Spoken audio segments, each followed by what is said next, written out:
What's coming to mind right now is I saw this video that Billie Eilish was saying. Somebody had asked her, what helps you deal with the pressure?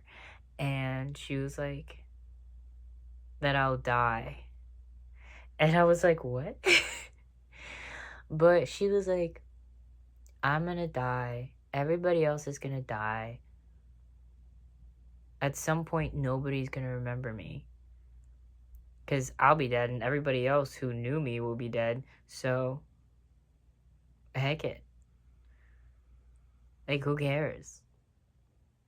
Like, it'll disappear anyway. So might as well just do whatever the heck you want to do. Obviously, I don't condone murder, okay? Don't do bad things. But, you know, like objectively bad things. I know some people might believe that to be subjective, but I believe that murder is, objectively bad. I'm so funny. But I kind of like that point. There was also something else that she had said where she was talking about whenever you want to do something, how to know if you truly want to do it because you just want to do it, or if it's motivated by the desire for acceptance by society or the people around you or whatnot. And she had said that if everybody dropped dead right now, would you be satisfied with what you're doing? Would you be thoroughly joyous about what you're doing, what you've been doing, what you're creating? We're all artists.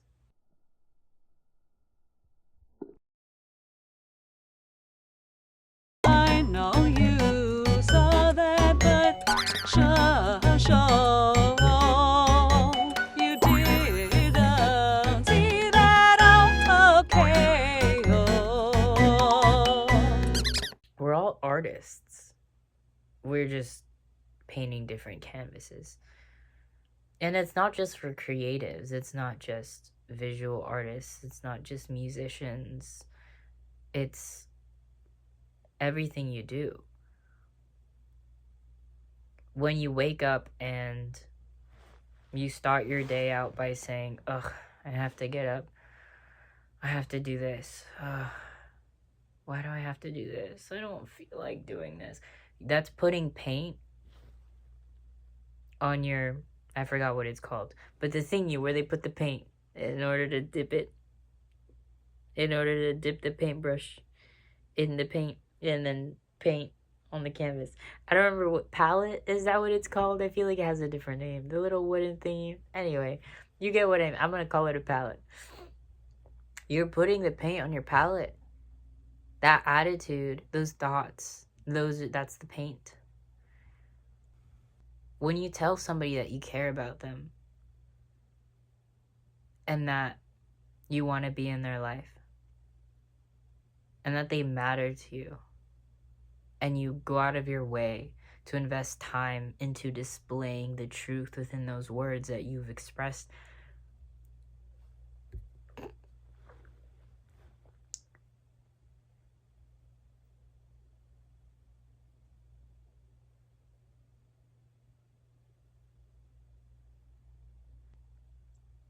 that's you putting paint onto your palette. That's you putting the ingredients in a bowl and then baking it in the oven. And what you've created is that cake. If you put bad ingredients in it, it's gonna taste ugly. But you're creating this healthy relationship with whomever that is. We're artists of our life. We're creatives of our lives, creators of our life.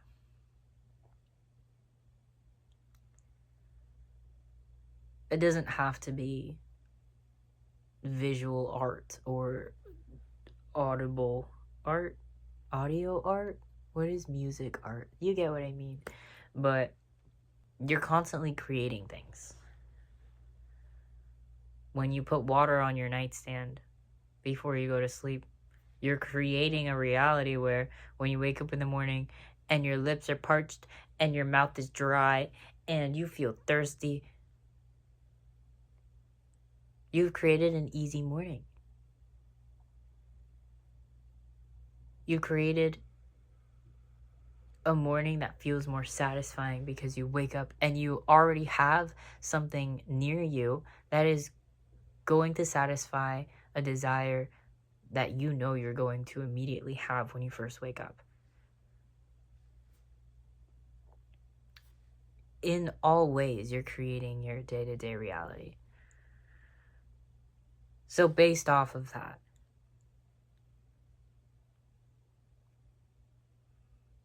if everybody were to drop dead, would you be satisfied in where you are in your life, what you're doing?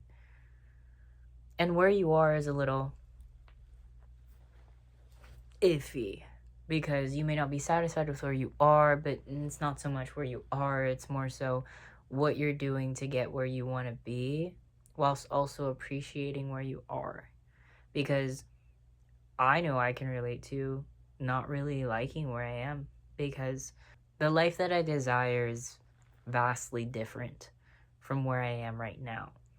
But I think one parallel thing that should persist within your now and your future is the present appreciation, the patient appreciation, the patient acknowledgement of this current moment and everything within it. It's easier said than done, but that's what brings peace, because you can have all the things that you want and be, say, at a better job, making more money, around people you love. But if you don't know how to appreciate that, what's the difference between now and later? You have what you want, but you don't really have it because you're not holding it. It's there, but you're not in it. You don't know how to be in it. You're just looking at it. Learn how to be here and appreciate the things that you do have, which can be, again, easier said than done, depending on the circumstance. But also, if everybody were to drop dead thing isn't really clicking for you, because it is kind of a strange analogy. I think what Billy meant by that was, if there was nobody there to judge you, if there was nobody there to feel the pressure of expectations outside of you, would you be satisfied with what you're doing, what you're pursuing, what you're desiring?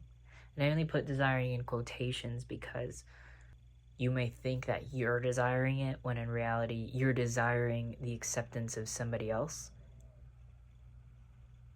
And you believe that you will receive that through pursuing this thing. So you don't actually desire the thing, you desire the acceptance. So you're convincing yourself you desire the thing in order to pursue it.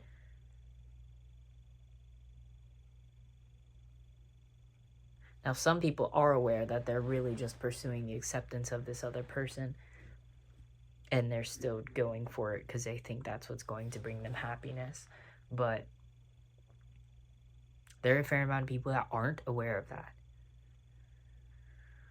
And that could also be a generational trauma thing or childhood trauma thing, but, you know, that's a whole rabbit hole to go down. But, yeah.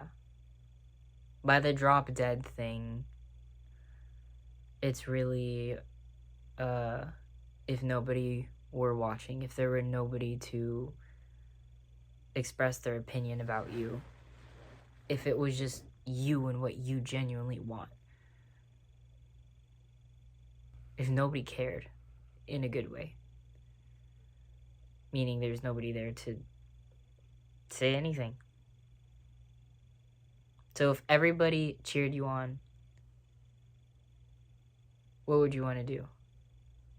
I once heard a quote, if you knew that God, the universe, or whatever the heck you want to call it, supported you 100%, 100,000 gajillion %,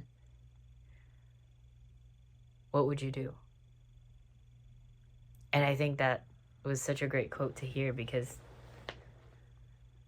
a lot of the time we have these grand dreams, especially as children, and whether it be people or expectations we put on ourselves, for whatever reason, we'll think, I can't achieve that.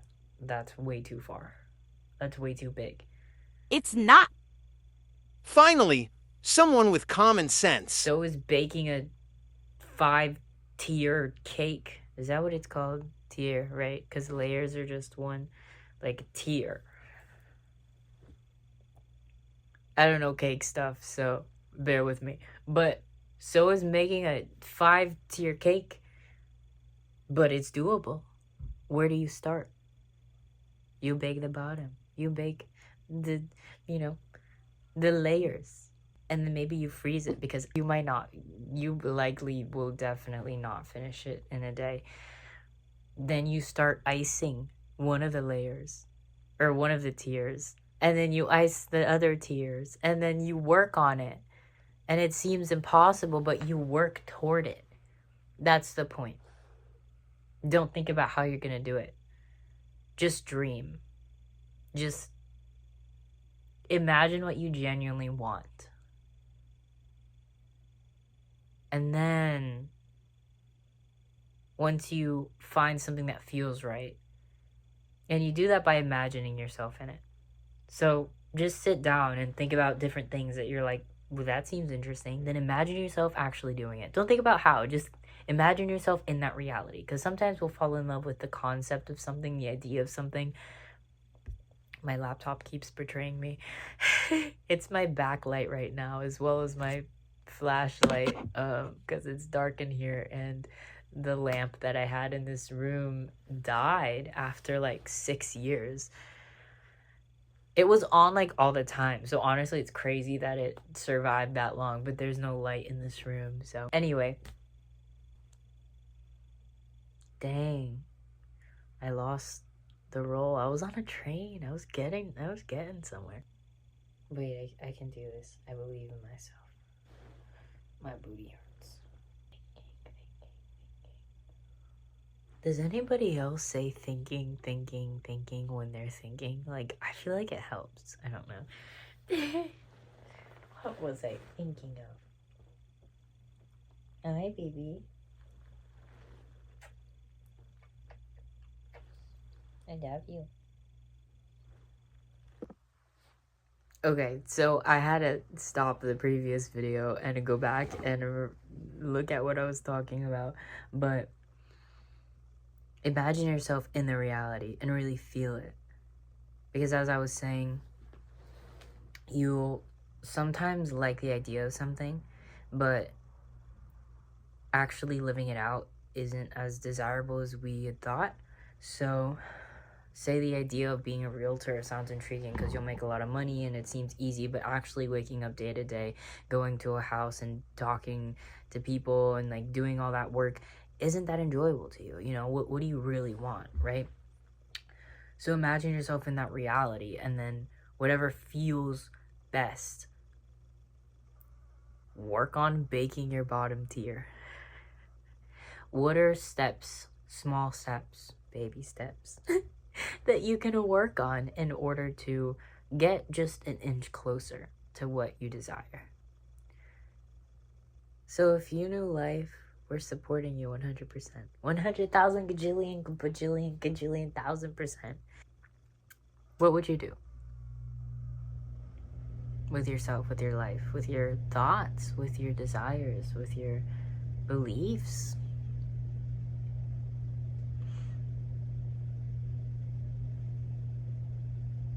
Who would you be? Who would you let yourself be? Who would you let yourself be? I feel like I said that a little weird. Anyway, I'll leave it at that. This video is already longer than I wanted it to be, but I hope you have a lovely day. Thank you for being here in my funky lighting. Look, I'm doing my best. Okay, this is what I have. And literally my laptop with a white screen. Wait, can it? With a do you see that? And my flashlight died. So there's that. Anyway, thank you for being here with my fun lighting. Hey, we gotta start somewhere. This is my bottom tier, okay? I'm just starting to ice it, okay? I've started editing my videos. I hope y'all enjoyed the last one. It was about ADHD and marbles. I think it was a pretty good video. I'll put it somewhere. I'll put a card. Whatever those things are called. The card thing that pops up in the... Whatever. I'll put it in the description if you don't get that. But, yeah. I think it was pretty cool. I really liked how I edited it. It was really fun. I'm sure in the future I'll look back at it and be like, oh my gosh, that cake looked funky. We're working back with the analogy. So, like, you know, the whole tier thing. Like, my video probably looked funky, but it probably won't be anywhere nearly as high quality as the future. Hopefully, I will grow. I likely will, but I'm really proud of it. I had a lot of fun. I hope you guys enjoy it. I think it's pretty good, especially if you have ADHD. It's a nice analogy, I think. I already thought it was a nice analogy, but my therapist said it was a good analogy, so I'm gonna say it's a good analogy. A medical professional said yes. Well, are therapists medical professionals? I guess not. Mental professionals? Anyway. Because a psychiatrist would be a medical professional. I don't even know. My butt hurts from sitting for so long. So I'm going to say bye now. Thank you for being here. I hope you come back. I hope you enjoy my ADHD marbles video if you watch that. I know that sounds very weird, but it's part of the analogy, okay? That's like the one thing that I'm genuinely so good at is analogies. Like, I don't know. I feel like I've like gotten really good at analogies. It's the only way I make sense of anything. But I digress. Have a lovely day. Here's my doggo again. Oh, wait, you can't really see her that well. Look at her, she's so cute. She's so pretty. She's like, leave me alone. Oh, I can't tell if she just snuggled in closer or just wants to sniff her butt, but anyway. It just got even darker. How does that even happen? Okay, there we go. Bye.